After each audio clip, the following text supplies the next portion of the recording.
Hey guys, welcome back to Nerd Impact's weekly Falcon and the Winter Soldier review. Hell of an episode this week. We got one left, and Nick.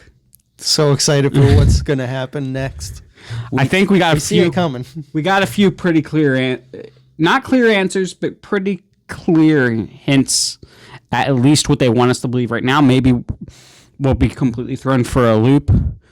But the opening of this episode, as you guys know, the end of the last episode, end it with a bloodstained shield. After, God damn it, he's back. I've been waiting for the ice cream truck, and of course, the second that we come down to do the video, the ice cream truck has returned. Anyway, they're probably not going to have a Teenage Mutant Ninja Turtle pop, anyways. I know that's what I'm hoping for. I need some nostalgia. Anyway, so the bloodstained shield. The beginning of this episode, Falcon and the Winter Soldier, Bucky, approach John Walker, who's held up in an old factory and is having like a breakdown over everything that has happened. But then he ultimately comes to a decision like, I need to keep going. I need to be Captain America. I forget what the line was exactly, but it was from his memories of talking to Lamar. Time to get to work or something. Yeah. Time to get to work. Yeah. The guy's lost at this point. I still believe he's going to come back, that he can come back from this. And I believe eventually we're going to get a U.S. agent as a part of the Marvel, as part of the MCU.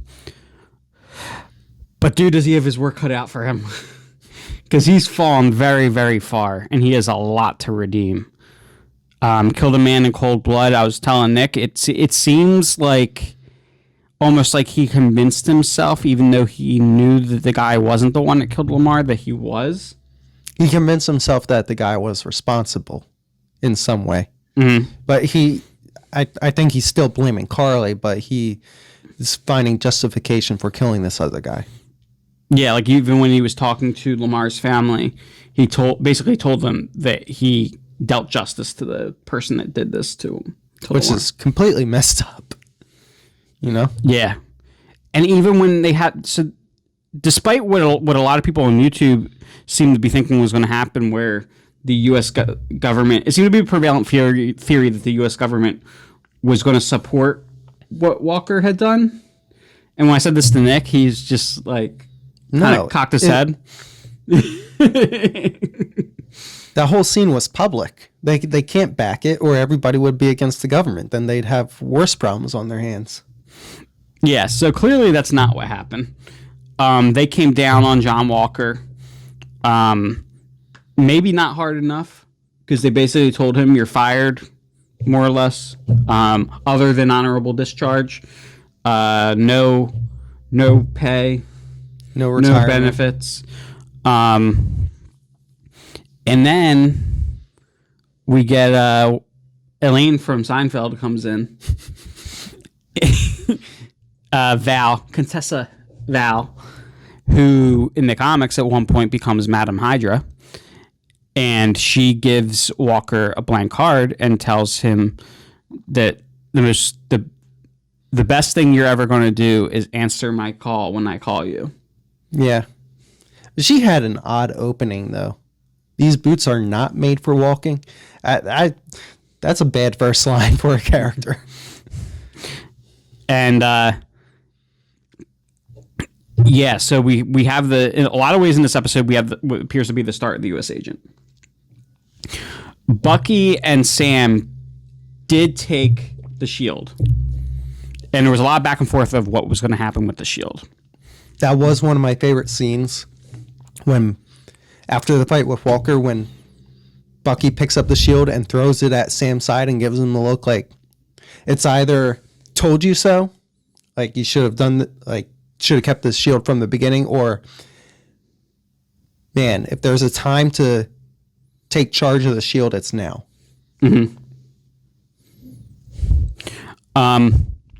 So Sam does some soul searching, and that leads to some of my favorite scenes. One being Joaquin Torres is brought back in, and he's always enamored with the wings every time, right? And now there's these bag of wings that John Walker had ripped off of Falcon, and they're like in this big duffel bag, right? And they're laying there, and he's looking at them while they're talking, and then there's one scene where it just shows him just like, you know, in all of the wings, just like his hand lightly brushing over the wings. And to a lot of people, I don't think that's going to mean anything. But to somebody like myself that was a fan of those comics where Sam took up the mantle of Captain America and we had Torres as the new Falcon, it was really cool. Because you know in the final episode, we're seeing Torres with those wings on. And he's going to be our new MCU Falcon. Or, yeah. Maybe it could be in the final episode or it could be later on in the MCU. But he's definitely... But he has the wings now. Yeah. Because Sam, who has the shield strapped on at the time, which is awesome, Anthony Mackie looks... I'm going to say something very controversial. Anthony Mackie looks better with the shield than Chris Evans does.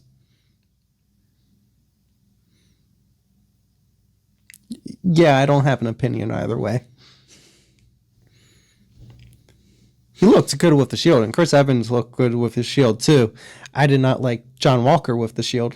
I don't know the actor's name. It's just wrong. I didn't like him to begin with. The very first time that I saw him, I was like, I don't like that guy. And we have it on record. So on that video, our first Falcon and Winter Soldier video. But I don't want to get too far ahead of ourselves, but we'll get to this. But Walker's got his own shield now. Yeah. And I guess we're going to see how you feel about that shield. I wonder what it's made out of. It's definitely not vibranium. It's not vibranium, no.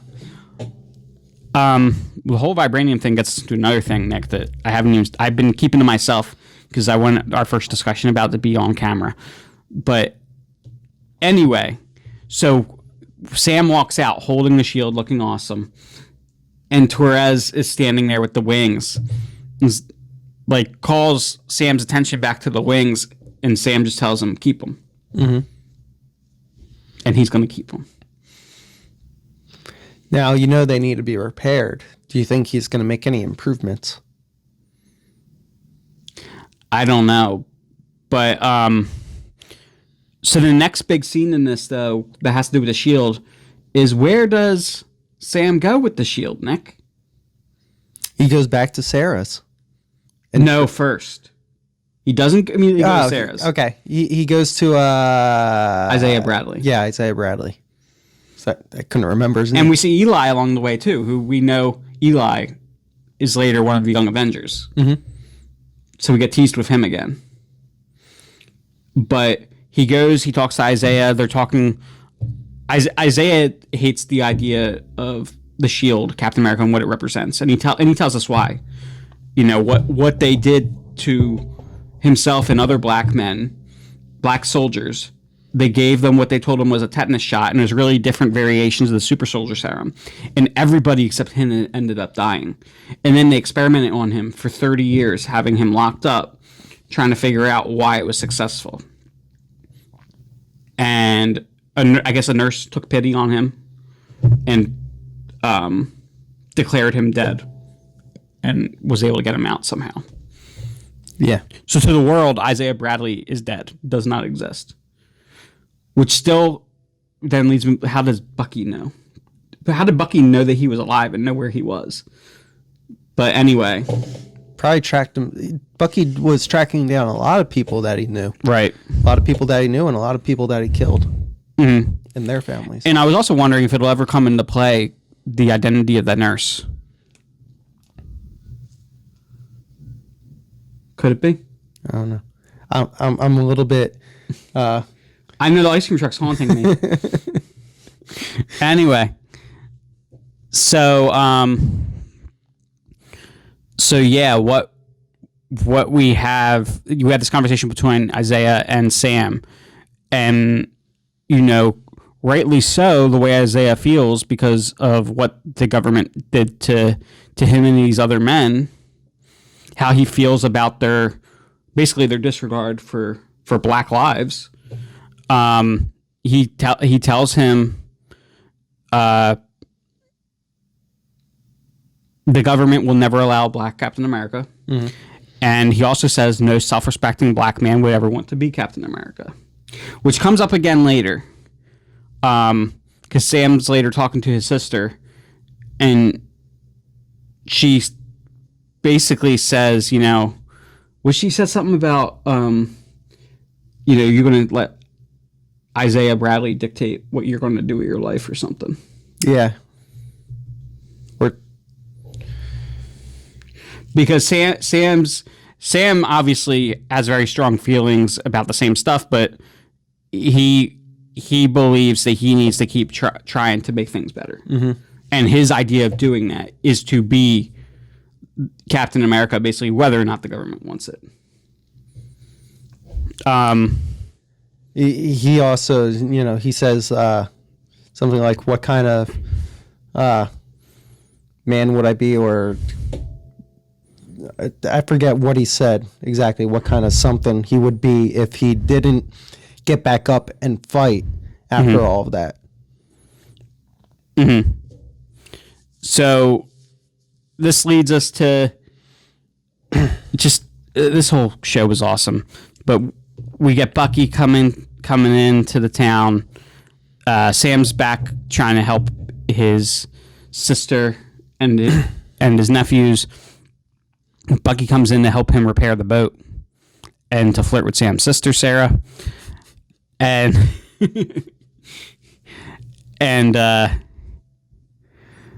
then we get some really cool scenes of them training with the Shield. Sam having been he was some kind of counselor, right, at one point? Yeah. Gives some advice to Bucky on, you're not making reparations with people for yourself. You're doing it for them. You have to be doing it for them. Yeah, it's not enough to just go and say you're sorry to make yourself feel better. It's about making them feel better. So you have to do things in service to them. Right. So that's obviously going to lead us in the final episode to a scene with the old man of Bucky admitting that he killed his son. Yeah. Or grandson, son.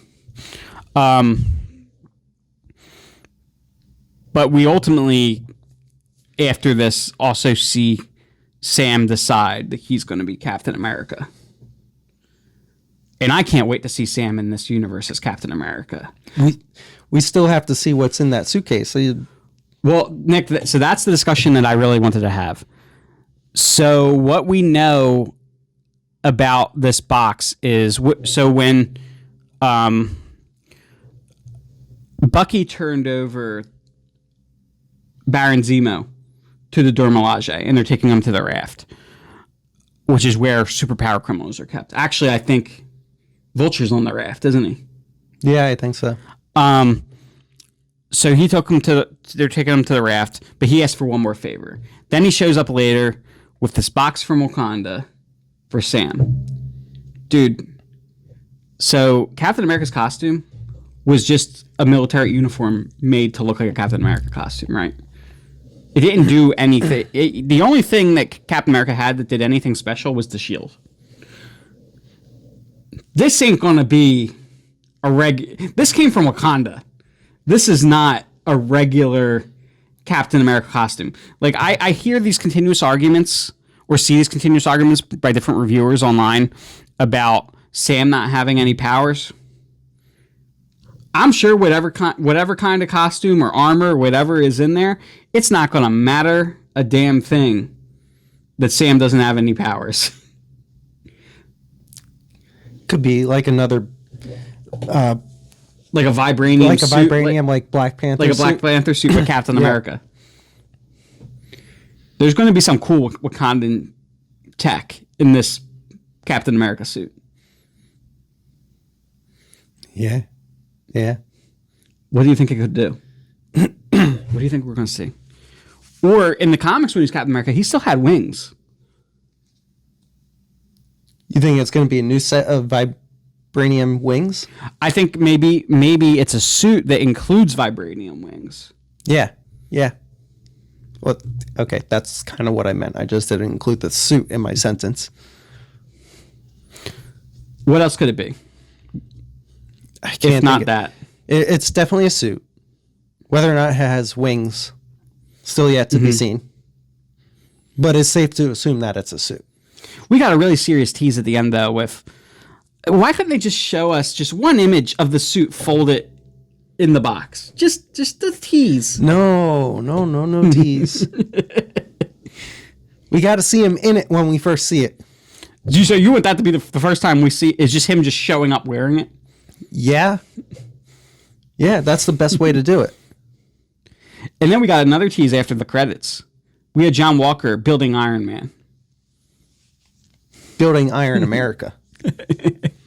No, we had John Walker building his own U.S. agent shield, basically.